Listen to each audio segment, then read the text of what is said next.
Tina Turner a laissé orphelin de nombreux artistes qu'il admirait et sa multitude de fans dans le monde entier ce mercredi 23 mai, en décédant en Suisse des suites de plusieurs maladies.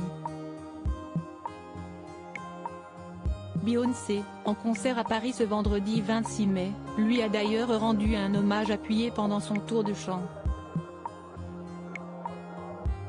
Si désormais quelques détails sur ses obsèques ont été révélés, la famille de la reine du rock'n'roll prépare aussi l'après.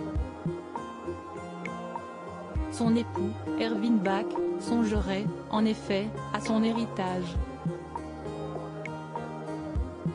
Le couple qui vivait en Suisse à Küsnacht, sur les rives du lac de Zurich, possédait aussi une maison de vacances à une trentaine de minutes, dans le village de Staffa.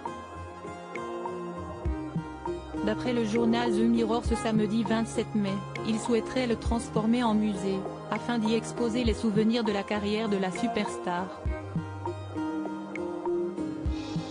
Et les États-Unis ne sont pas en reste, puisqu'un mémorial en l'hommage à l'artiste devrait être érigé à Brownsville dans le Tennessee, la ville natale de la chanteuse.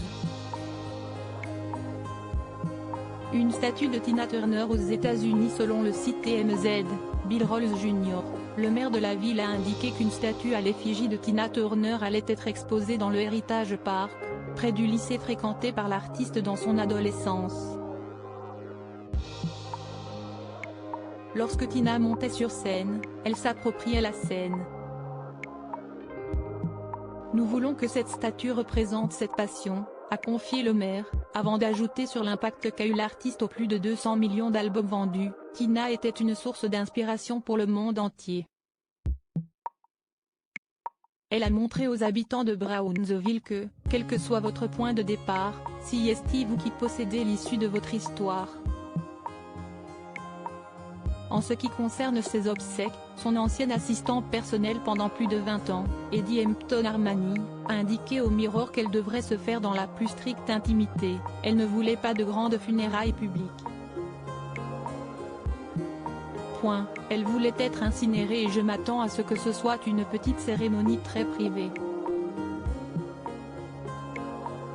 Une cérémonie qui devrait avoir lieu en Suisse, avant une sorte de concert commémoratif et d'hommage, toujours selon Eddie Hampton, mais qui se déroulerait un peu plus tard.